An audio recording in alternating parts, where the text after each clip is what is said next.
Resident Evil Zero is a very interesting game.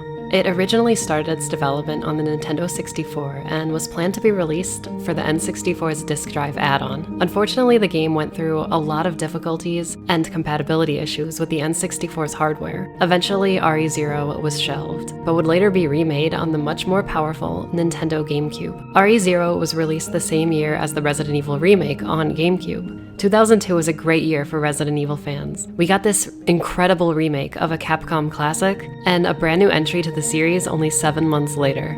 I was really excited to play Resident Evil Zero when it came out. I thoroughly enjoyed it, but a lot of people that I would talk to about it either didn't like it or just never got around to finishing it. I always thought this was strange because I loved the game. I was like, hey, more Resident Evil. This is great. I didn't really get why people disliked it, but replaying the game recently, I think I finally get it now. I played RE0 when I was younger, and when you're a young kid, you don't really see the problems that video games have. You just sort of put up with them. But now that I'm old, I could see everything. Today, we'll be taking a look at the things Resident Evil Zero does that hold it back from being a legendary RE title. I hate to do this, but let's talk about it.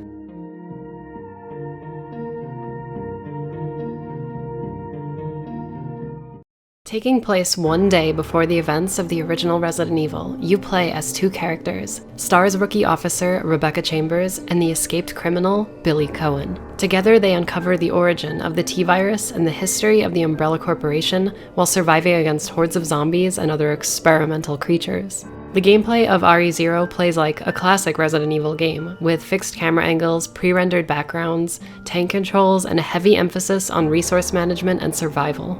If you've played any of the first 3 Resident Evil games, you'll feel right at home with this game's mechanics. RE0 has its own unique features that make it stand out from the rest of the games, and some of these are good and some of these are bad.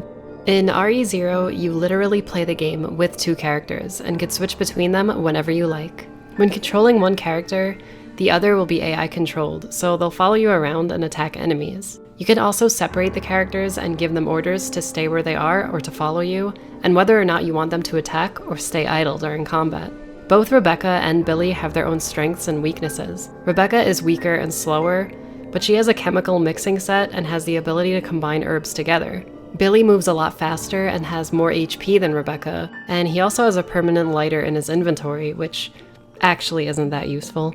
I really like this feature. It's awesome separating the characters and being able to explore different rooms, and having the option to switch back and forth between them right away, without any loading screens. It reminded me of Resident Evil 2 when you play as Leon and you have Ada with you, but imagine if you could switch to Ada. That's sort of the vibe I got from it. I think it's refreshing to have this kind of feature in a classic Resident Evil style game, but there aren't a ton of opportunities for individual character exploration outside of the scripted sections of the game where both characters are on their own. What I mean by that is, if you don't have to have the characters separated, there's no point in exploring alone. You could take down enemies way easier together, and you'll have more inventory space between both characters. I feel the game could have done more with this, but what it actually does with some of the puzzles is pretty cool. But yeah, I'd recommend just keeping the characters together for the most part.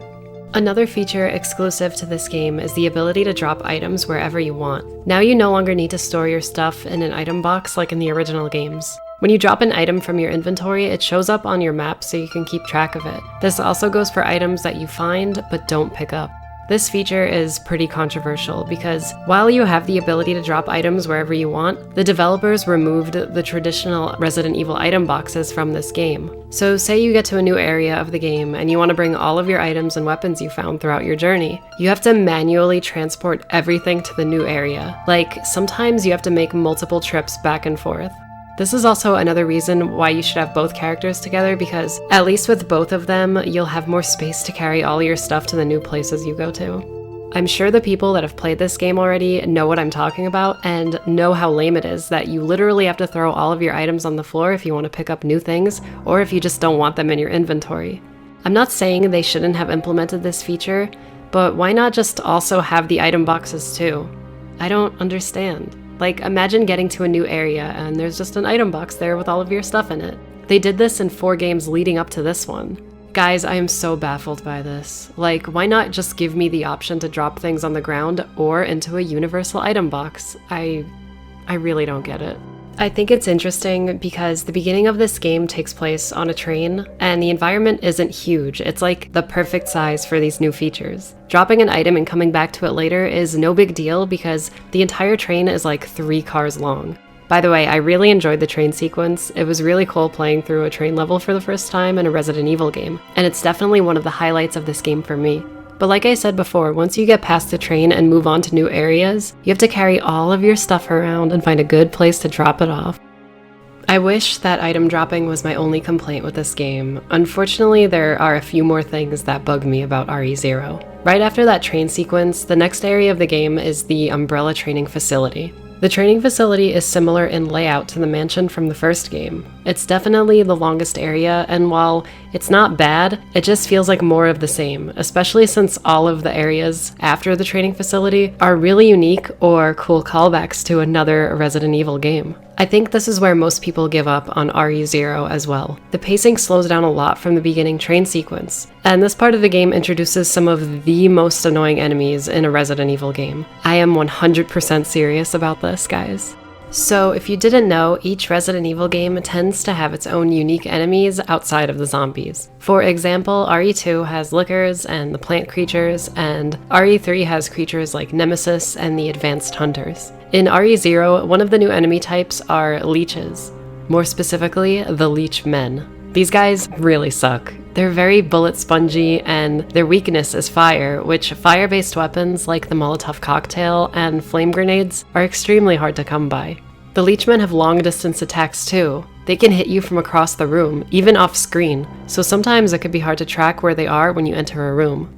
There are also a ton of them in certain parts of the facility, which makes for some really annoying segments of gameplay. Also, if you kill one without a fire weapon, they swell up and explode, which also hurts you and leaves leeches behind that can crawl on you and drain your HP. The leechmen aren't the most fun to fight, but you can easily dispatch them if you know what you're doing. By far, the worst Resident Evil enemy is the Eliminator.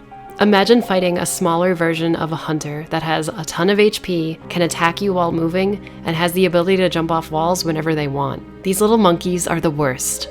If you don't have to fight them, save your ammo and just leave the room. It's not worth the headache and potential death.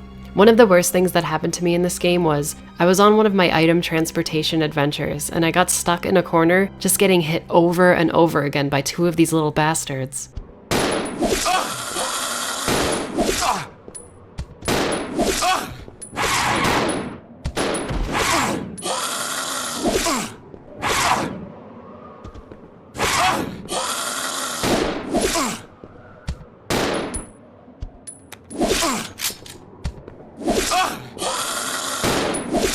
Like, I really don't think these enemies work well in this gameplay system. It's really hard to shoot something that jumps all over the place with tank controls. They take a lot of damage too, so like a shotgun, which you'd think would kill one of these guys in one hit, it doesn't work well against them. And I feel grenade rounds are too valuable to be wasted on a common enemy like this. Like I said before, just save your ammo unless you encounter these guys in like a puzzle room or something. The only strategy I can recommend if you absolutely have to kill them is, as you enter a room you know they're in, just start firing. And if you don't hear anything moving, try to get a little closer to get better shots in on them. Thankfully, after you get past the facility, they never really show up again, so that's good, I guess. The bosses are pretty uninteresting. Not all of them, just some of them. Like, most of them are just giant versions of real-life animals. Like, ooh, a big scorpion. Ooh, a big bat. Ooh, it's another big thing. Almost all of the battles don't use both characters at the same time. I think there are 2 bosses in the entire game where you can use both characters to fight. I kinda see why they designed a lot of the bosses to be fought one-on-one, because bosses do a lot of damage and sometimes your AI-controlled partner won't shoot for some reason and will just stand there taking damage. So I could see how that could have been frustrating in the testing phase of this game. I'd like to mention that the hypest moment for me was seeing little Rebecca take down a tyrant all by herself.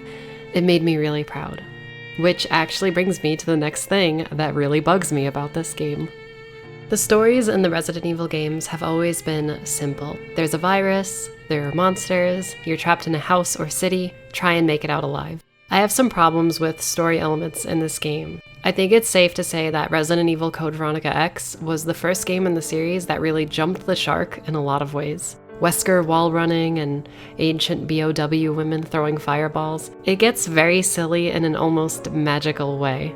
I understand that the T-Virus and zombies are just fantasy, but Resident Evil 1, 2, and 3 told their stories in a more believable way through science fiction that I could totally see happening within the world of Resident Evil. RE0 gets pretty magical with its leeches, from just being liquid to instantly turning into physical leeches that can leap through the air, to replicating an elderly man right down to the detail in his suit and literally resurrecting said elderly man and de-aging his appearance.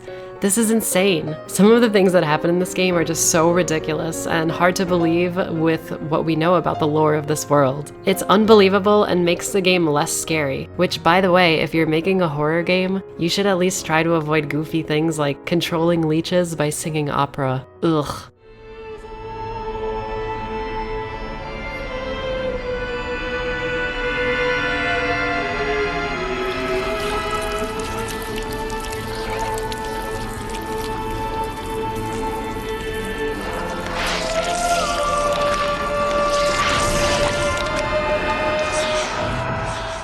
So yeah, Resident Evil 0 also jumps the shark a couple times throughout its story, but there's also something else that really annoys me about this game. So another thing that Resident Evil games do really well is containing their stories to just their particular games. There are never any cliffhangers leading into the next game. These are complete stories we're talking about here. As you know, this game takes place one whole day before the events in the Spencer Mansion. If you're unaware, Rebecca Chambers, the main character in this game, is in Resident Evil 1 when you play as Chris. When you meet Rebecca in RE1, she's very innocent and kinda helpless. You even have to save her from a hunter that has her cornered in a room. I'm sorry, but this girl wouldn't need any help dealing with a single hunter. I seem to recall her taking out hunters left and right one day earlier all by herself in that spooky underground laboratory.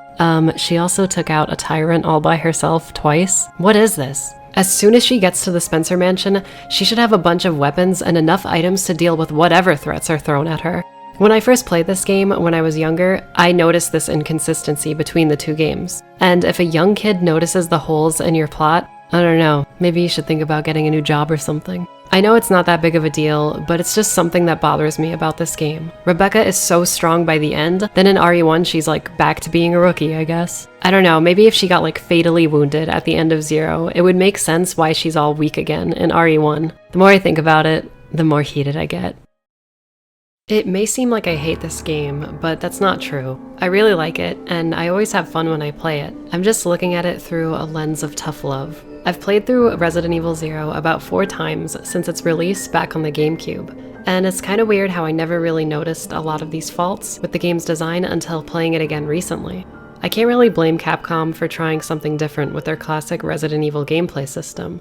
When this game came out, a lot of fans and game critics were kind of fed up with the standard Resident Evil formula and wanted something new. Sadly, those new features mostly held it back from being a legendary game like the first 3 Resident Evils. Now, don't get me wrong, I'm not saying the game is bad or isn't worth playing. It also did a bunch of things right. It has the best pre-rendered backgrounds in the series, and some of the tightest animation and control when it comes to a survival horror game. Also, when you pick up an item, you have the option to combine or use said item if your inventory is full, which is a godsend for a Resident Evil game. I think everything after the training facility is pretty good. There's an amazing part where you go through an environment straight out of Resident Evil 2, and it looks so great remade in these graphics. It's just a shame that a lot of people missed out on these cool things because they got hung up on the more annoying parts in the early game. If you're a fan of survival horror and you haven't played RE0 yet, I think you should give it a shot. Just beware of all the things I talked about in this video. If you can get past the first few hours, I think you'll be in for a real treat for the latter half of the game. I highly recommend playing the HD remaster that came out a few years ago. It's like $20 and definitely worth every penny. Even with all of its flaws, I think Resident Evil 0 tried to do some really cool things, but fell short while doing them. It's not the best Resident Evil game, but it's pretty good. And that's why Resident Evil 0 just misses the mark.